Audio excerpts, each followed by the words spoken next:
Hi, it's Keith from the Evangelical Free Church, Stony Stratford. We're continuing our series of short talks in the Gospel of Mark, and today we're looking at chapter 14, verses 12 to 26. Now, Jesus and his disciples are getting ready to celebrate the Passover, and this was the great festival which remembered that 1,500 years earlier, God had delivered his people from Egypt. And Jesus sends two disciples to make arrangements, and we find out he must have had everything prearranged, because we then see that they find everything just as Jesus had told them, so they prepared the Passover. But while this meal is taking place, this momentous meal, Jesus makes a startling revelation. Verse 18, while they were reclining at the table eating, he said, I tell you the truth, one of you will betray me, one who is eating with me. Well, obviously they're very shocked by this and disturbed.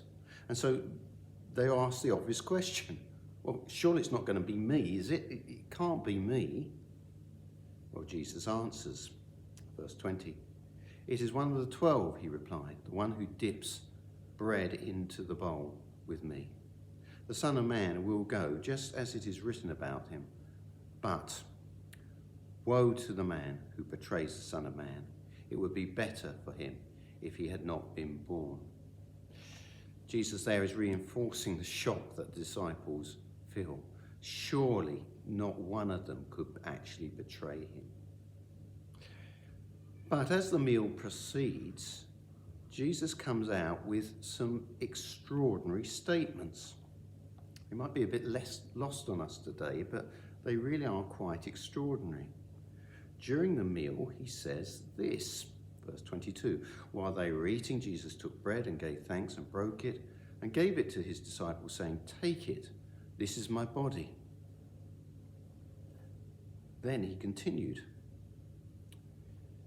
Verse 23, he then took the cup, gave thanks, and offered it to them, and they all drank from it.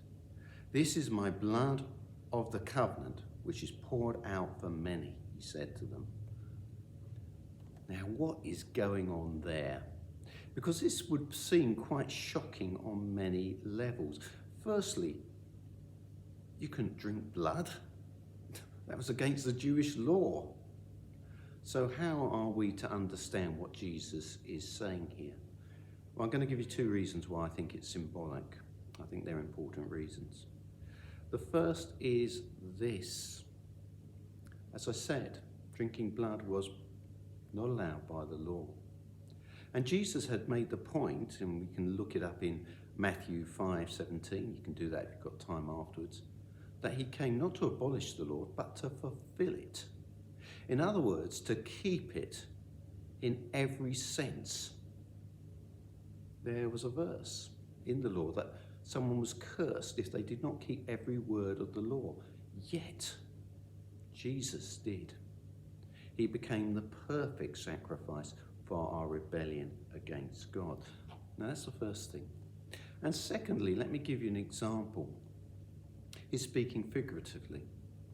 Supposing I met you and I pulled a photograph out my pocket. I said, look, this is my wife, Tracy. Now, you immediately realise that's a representation of her.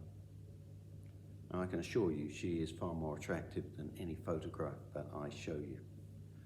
It might be a good representation, but it's not actually Tracy. It represents Tracy. So firstly, Jesus is keeping the law. If he doesn't do that, he's not sinless, and he's giving an example. But there would have been another thing that probably would have puzzled them, and it's this.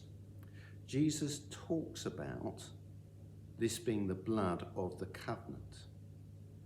Didn't they already have a covenant? Wasn't that really what the Passover was all about? It pointed to God making an agreement with his people in some extraordinary way. How are we to understand that? Well, I think the blood as represented here in the wine is important. You can imagine it would have been poured out for the disciples to partake.